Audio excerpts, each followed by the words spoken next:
akan belajar saudara, yang dicari oleh Tuhan untuk tahun yang akan datang itu bukan Kristen gembeng, catatan itu. Bukan Kristen cengeng. Amin.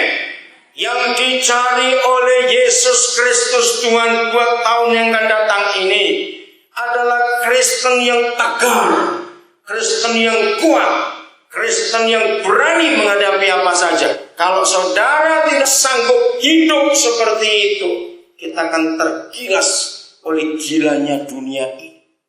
Lagi sekali, Tuhan mencari di antara kita anak-anaknya Kristen yang tahan penderitaan, yang tahan banting, yang tahan dalam segala situasi dan cuaca. Sudah waktunya kita tidak boleh jadi Kristen yang hanya minta. Gara-gara Kristen yang suka minta ini surga bangkrut, saudara. Kerjanya jaluk tok. Baru duduk sembahyang minta Tuhan. Ayo kita berubah. Kesimpulannya sebelum kita belajar begini. Tuhan mencari Kristen yang bersahabat baik dengan penderitaan, kesulitan dan masalah. Tidak ada yang amin. Coba ngomong duit amin kabeh. Saya ulangi lagi. Yang Tuhan cari buat tahun akan datang adalah Kristen yang mau bersahabat dengan kesulitan, penderitaan, masalah, dan tantangan. Kenapa? Karena tantangannya lebih ganas lagi. Saudara, mari kita lihat Wahyu 12 ayat yang ke-12. Kita akan melihat bagaimana firman ini bekerja. Ayat 12 ayat yang ke-12.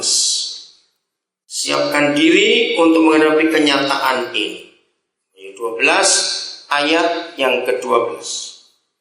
Karena itu bersukacitalah siapa? Hai surga. Surga itu bukan satu tempat di belakang langit biru, tidak. Tapi surga itu menurut Efesus 2 ayat yang ke-6, semua orang yang sudah ditebus dengan darah Yesus, maka orang itu sudah duduk bersama Yesus di surga. Efesus 2 ayat yang ke-6. Oke. Jadi kalau dikatakan karena itu bersukacitalah hai surga, itu siapa? Kita. Oke. Dan hai kamu sekalian yang diam di dalamnya.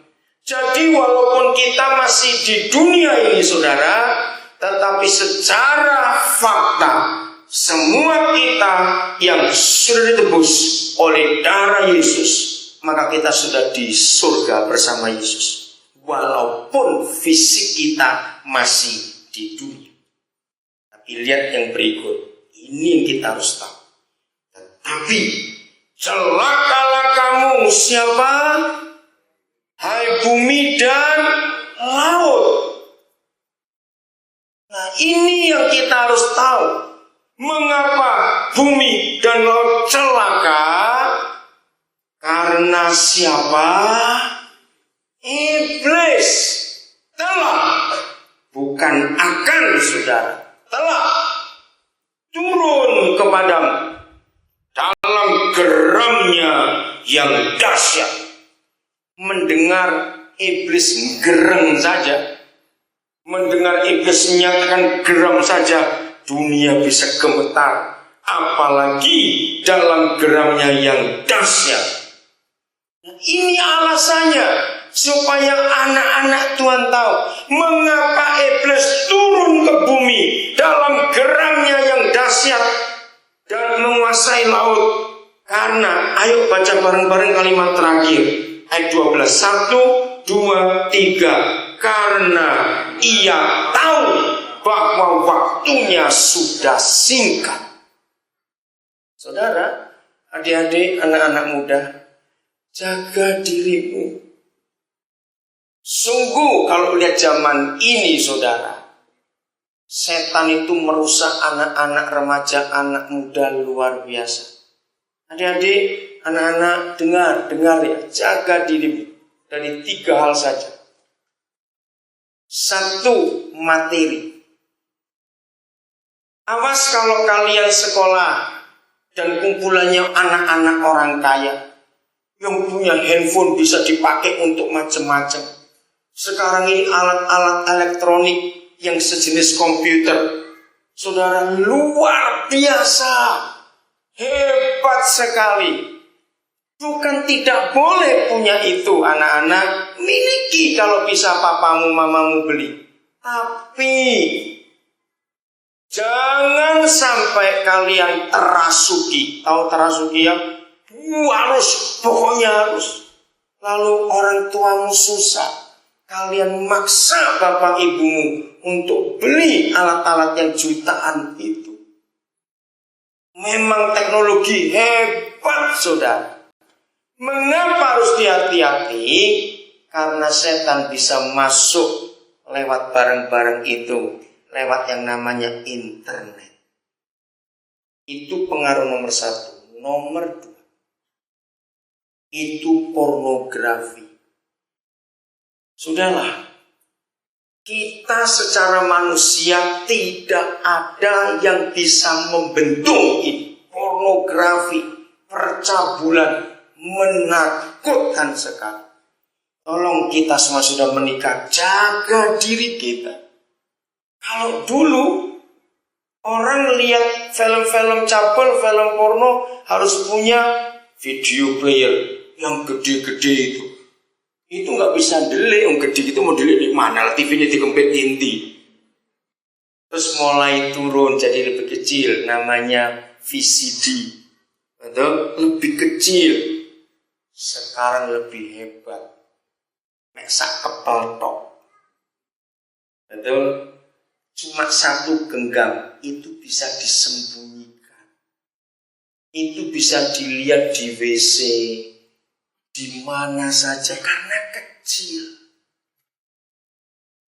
Nomor 3, adik-adik, anak-anak, narkoba. Barang yang satu ini saya jengkel betul. Nah, dengarkan hamba-hamba Tuhan, saya punya konsep tahun 80-an yang lalu. Sudah lama. Maka itu kalau ada di antara saudara yang kenal saya dari tahun 70-an, tahun 80-an, mengapa saya itu dari zaman itu sampai zaman ini tidak seperti kebanyakan pendeta yang lain, sibuknya buka gereja, hobi itu. Saya tidak pernah sama sekali. Sebab Papa sudah pesan kepada saya sejak 1 Desember 82. Jangan pernah kamu Daniel sekali-kali buka gereja organisasi. Saya itu heran. Saya berkata, Tuhan, saya ini pendeta.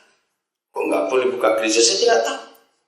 Kenapa? Dengarkan ini, anak-anak Tuhan. Dosa. Saya tanya ini ya, adik-adik, kalian jawab. Anak-anak SMP, SMA, mahasiswa, mahasiswi jawab. Dosa itu nggak ada yang gratis. Jawab iya atau tidak. Aneh. Tidak ada dosa gratis. Semua dosa itu bayar. Pasti keluar duit.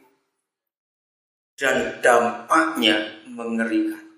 Injil itu gratis. Betul? Pengampunan Yesus tentu gratis. Kasih Papa di surga gratis. Dan dampaknya luar biasa juga. Luar biasanya apa? Kalau orang terima Injil, bebas dari dosa, diampuni semua kesalahannya, disembuhkan, diberi sukacita. Wah, semuanya diberkati semuanya. Nah, ini yang saya diberitahu Roh Kudus tahun 80-an yang lalu. Bagaimana bisa yang mahal, nggak ada yang gratis? Apa tadi? Dosa. Dan dampaknya mengerikan. Orang mati, bunuh-bunuhan, sakit. Narkoba itu lebih gila lagi. 8 bulan belum banyak narkoba seperti sekarang. Yang satu Injil gratis. Dampaknya luar biasa. Ayo jawab, mana yang lebih laku, dosa atau Injil? Nah,